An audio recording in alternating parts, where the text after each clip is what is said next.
say, "This is Firehouse Eats" in sign language? Hello, my name is Julian Gilbert. I'm here at 1234 South Broadway Street, Company 10s here in Dayton, Ohio. And today we're going to make Tuscan soup with garlic bread and a side salad. So first thing we're going to do is we're going to start heating up our pan over here. In the meantime, I have red potatoes, already got pre-washed, and I'm going to slice these up.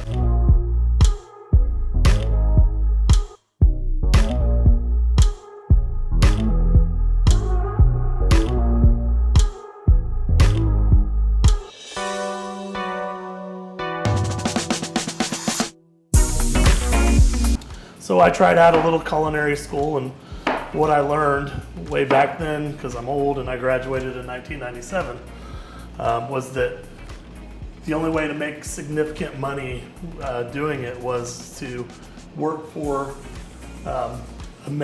work in a major city, such as Chicago, New York, Miami, San Francisco, LA, places like that. Not wanting to do that, and also their schedule was a lot of nights and weekends, I ended up getting into the masonry business for about 15 years before I got into the fire service. And I've been with the city of Dayton since 2011. Pretty sure this is what I'm going to do for the rest of my life. The level of training that you get, especially in the academy, it's always really hard to get through.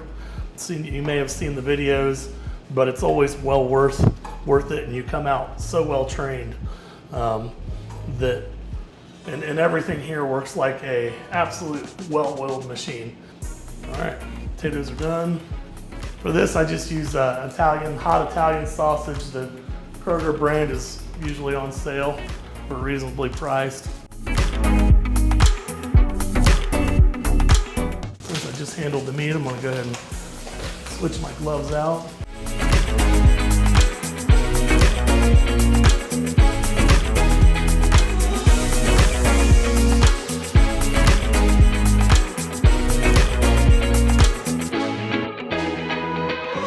You know, a lot of these techniques I learned in my culinary school experience that I had, but there's a lot of good videos online. If it was up to my lieutenant, I would cook every single day, but I don't. Usually we take turns doing it. We try to cycle in and out. While I do love to cook, it is nice to have a day where don't have any responsibility other than just answering calls. So next, this is also going to get some kale in it.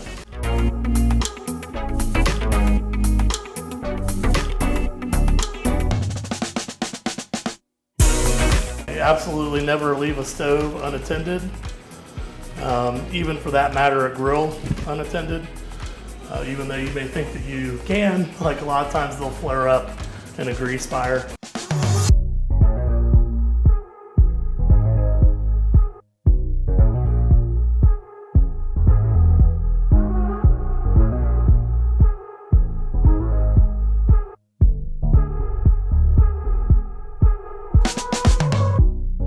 Now that these onions are caramelized with the bacon, it's ready to pull that off.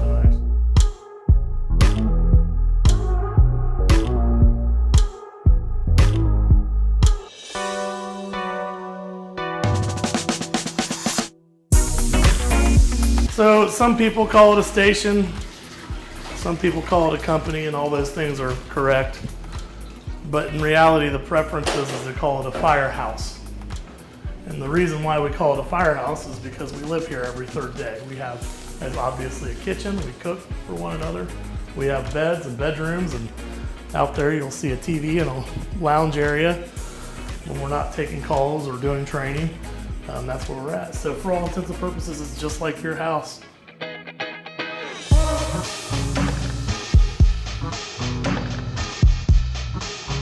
Usually they go into the communal fridge, and then whoever, wants to come in and eat them, they will.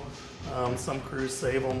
But for the most part here, what we do is we primarily just stick them in the fridge, and the oncoming guys can have them. Or if you've had a fire at night, You might be hungry when you come in at 2 in the morning, so leftovers are always good.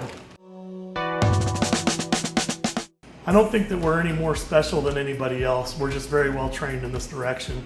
And if anybody is considering this career or they might be afraid of it, the thing that I would say is that you will be trained in order to perform this job to the fullest extent. We're going to go ahead and put this kale into it.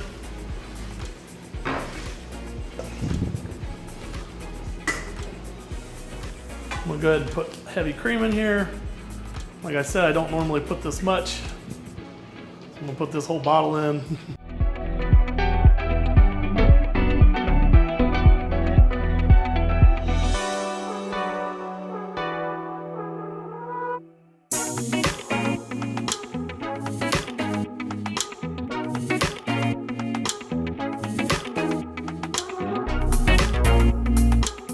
This is Julian Gilbert from Firehouse Eats. Today is Tuscan soup with garlic bread. Let's try it. Very good. It's called chow.